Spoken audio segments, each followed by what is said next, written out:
கடந்த மாதம் 1,40,000 பேர் கூடுதலாக மகளிர் உரிமை தொகையில் சேர்க்கப்பட்ட நிலையில் அடுத்த விரிவாக்கம் எப்போது என்பது குறித்த தகவல் தற்போது வெளியாயிருக்கு. இதை பற்றி தான் நம்ம இந்த வீடியோவில் பார்க்க போகிறோம். ஸோ முடிந்த அளவுக்கு இந்த வீடியோவை ஸ்கிப் பண்ணாமல் முழுமையாக பாருங்கள். இந்த வீடியோக்குள்ளே போகிறதுக்கு முன்னாடி இந்த வீடியோக்கு ஒரு லைக் பட்டனை ப்ரெஸ் பண்ணிடுங்க. நீங்கள் இது வரைக்கும் சேனலை சப்ஸ்கிரைப் பண்ணாமல் இருந்தீங்கன்னா மறக்காமல் சப்ஸ்கிரைப் பண்ணிக்கோங்க. சரி, வாங்க இப்போ வீடியோக்குள்ளே போகலாம். தமிழ்நாடு முழுக்க புதிய ரேஷன் கார்டு வழங்கும் பணி தொடங்க உள்ளது. புதிய ரேஷன் கார்டுகள் அடுத்த மாதம் முதல் வழங்கப்படும் என தமிழக அரசு அறிவிப்பையும் வெளியிட்டுள்ளது. இதில் குடும்பத் தலைவியாகும் பெண்களுக்கு மகளிர் உரிமை தொகை எப்போது வழங்கப்படும் என்ற எதிர்பார்ப்பும் எழுந்துள்ளது.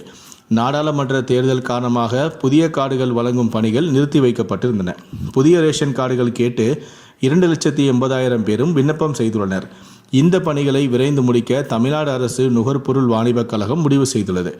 இதன்படி புதிதாக 2.8 லட்சம் புதிய ரேஷன் அட்டை வழங்கும் பணியும் தொடங்கியுள்ளது. மகளிர் உரிமை தொகை திட்டம் விரிவாக்கம் செய்யப்பட்டும் உள்ளது. இந்த திட்டத்தின் விரிவாக்கத்திற்கு பின்பும் நீங்கள் அதில் தேர்வு செய்யப்படவில்லை என்றால் அதற்கு முக்கியமான சில காரணங்களும் உள்ளன. முன்னாள் அரசு ஊழியர்களின் மனைவிகள், கார்ப்பரேஷன் ஊழியர்களின் மனைவிகள் கூட இந்த திட்டத்தில் வாய்ப்பு வழங்கப்பட்டு உள்ளது.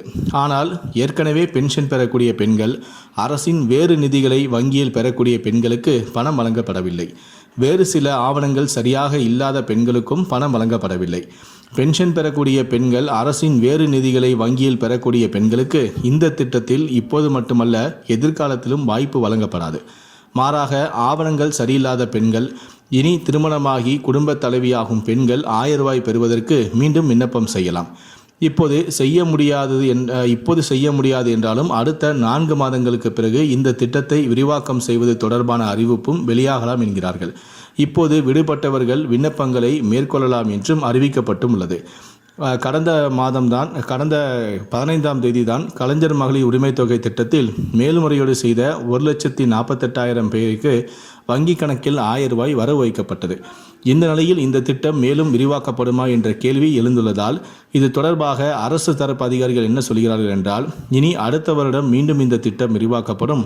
அப்போது புதிதாக திருமணமானவர்கள், அரசு பணியிலிருந்து காலமான ஆண்களின் மனைவிகள் வரும் வருடங்களில் தொடர்ந்து விண்ணப்பிக்கலாம் எனவும், ஒவ்வொரு வருடமும் புதிய பயனாளிகள் கண்டிப்பாக இணைக்கப்படுவார்கள் என்றும் அரசு தரப்பு அதிகாரிகளால் தெரிவிக்கப்பட்டுள்ளது.